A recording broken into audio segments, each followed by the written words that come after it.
So how's the fam hold up when you're on the road? Man, it's fucked up, man, because they all sad. I'm homesick. They missing me too. So it's like I try to keep my mind off of it and distract it by just fucking doing shows and just staying fucking intoxicated most of the time, and staying high most of the time. So I try to keep my mind off of it, because if I sit there and I dwell on how much I miss my family, it'll make me more fucking sad, and I can't fucking. It just fucks you up. It's just like being in prison in a sense. Like you gotta just keep your mind focused on, you know, just bullshit. Just so, because if you once you start thinking too much on the other shit, it just fucks you up, man. You get depressed. So I try not to think about it actually. But at the same time, you're bringing home the bacon. You know, you're making that living for them. You know what? I used to not be the nigga that bring home the bacon, but it's looking like I'm going to turn out to be the nigga that's bringing home the bacon. I'm trying to do it to where everybody quit and their fucking main income is me. It's going there, man. We driving there. We heading there. I see that motherfucker. I'm about to getting off the exit real soon. So let me rewind it back a little bit to earlier in your career. Like you said, you did the BMI Showcase. That's where you met Alien Ward. But even before you did the BMI Showcase, did you know the road was going to lead to this? Did you think you were always going to be unsigned and looking in on the outside? I never knew how it was going to work out, but no bullshit. There was so many times I wanted to quit, but it was always this voice in my head. I call it God.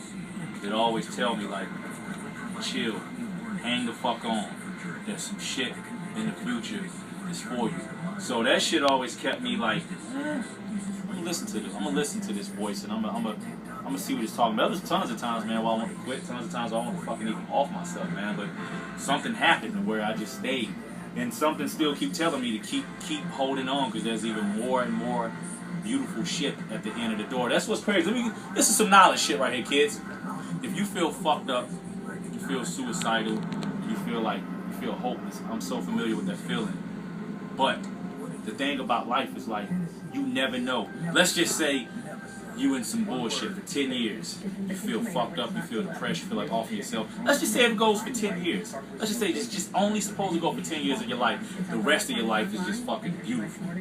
So hold the fuck on, man, because you just never fucking know. And you never know. Don't put times on yourself, because you don't control time. And you don't control any goddamn thing in life. Your whole purpose is just to meet. So the more you just fucking keep going on, you just never know, like, what type of doors will open up for you, what type of shit is in store for you. Just stay positive and believe that shit. So speaking of doors opening up, that's a great segue, because I want to know what it was like for you when that Funk Volume door opened up and Hobson said, "Come on in and go on the ride with us." I'm gonna be honest with you, I didn't know. I had no idea, because I was a smidgen familiar with Hobson.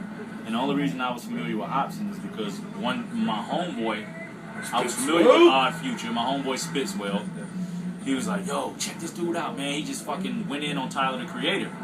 And I wasn't even that familiar with Odd Future. I was just familiar with him from that fucking video that MTV kept spinning.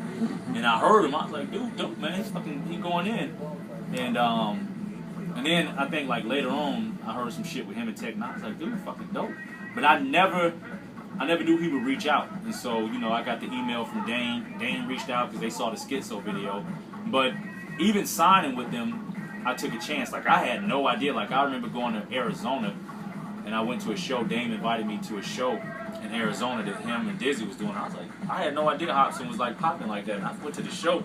This nigga had the whole goddamn line wrapped around the building. I was like, what the fuck? This shit is crazy. But it was still a gamble, because I didn't know. I was willing to take that gamble, and the only reason I was willing to take that gamble because Dame and Hobson and everybody just seemed like genuine people, and I was so used to dealing with these fake-ass industry niggas. You know, a lot of these niggas are so fucking fake, and it's just like they all read the same bullshit books. They all like robots. They the same niggas. They say the same shit. They don't think for them fucking selves. They just hop on whatever the popular nigga think. It's like, I'm used to dealing with them type of fuck niggas, so to meet somebody genuine in this fucking industry is very rare. That's why I fuck with Strange, man, because it's everybody tech, everybody seems so genuine, man. But anyway, I didn't know how it was going. I just took a gamble, man. I was like, fuck it. You know, Dame gave me an offer. I was like, yeah, all right, fuck it. Let's see what goes on.